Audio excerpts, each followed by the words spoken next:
అందరికీ నమస్కారం అండి ఫ్రెండ్స్. ఇప్పుడు అందిన వార్త, రేపటి నుంచి రాష్ట్ర వ్యాప్తంగా ఈ సర్వీసు నిలిపివేత అంటూ ఇప్పుడిప్పుడే మనకు ఒక అప్డేట్ అయితే రావడం జరిగిందండి. అయితే ఇందుకు సంబంధించిన పూర్తి వివరాలు అయితే మన వీడియోలో తెలుసుకుందామండి.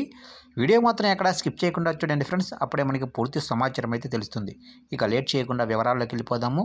ఇక ఉద్యోగులకు 6 నుంచి చికిత్సల నిలిపివేత, పెండింగ్ బిల్లుల్ని వెంటనే చెల్లించాలని స్పెషాలిటీ హాస్పిటల్స్ అసోసియేషన్ అభ్యర్థన. ఇక వైకాపా ప్రభుత్వ నిర్వహణతో తలెత్తిన సంక్షోభం. బకాయిల చెల్లింపుల జాప్యాన్ని నిరసిస్తూ సోమవారం నుంచి ఉద్యోగుల ఆరోగ్య పథకం ఈహెచ్ఎస్ కింద చికిత్సలు అందించడాన్ని నిలిపివేస్తామని ఏపీ స్పెషాలిటీ హాస్పిటల్స్ అసోసియేషన్ ప్రకటించింది. అదే రోజు నుంచి ఎన్టీఆర్ వైద్య సేవా ట్రస్ట్ కింద ఓపీ సేవలను నిలిపివేస్తామని వెల్లడించింది.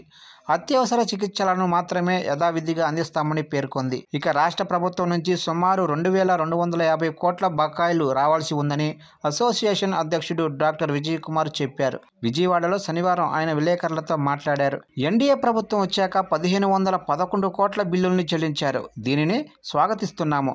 వైకాపా ప్రభుత్వం హయాంలోనే 2,250 కోట్ల బకాయిలు అలాగే ఉన్నాయి. ఆ ప్రభావం మమ్మల్ని వెంటాడుతుంది. బ్యాంకులు రుణాలు ఇవ్వటం లేదు. వైద్య పరికరాల కొనుగోలు కష్టంగా మారింది. ఉద్యోగులకు కార్డు ఆధారంగా క్యాష్లెస్ విధానంలో చికిత్స అందించడాన్ని నిలిపివేయాల్సిన పరిస్థితి తలెత్తింది.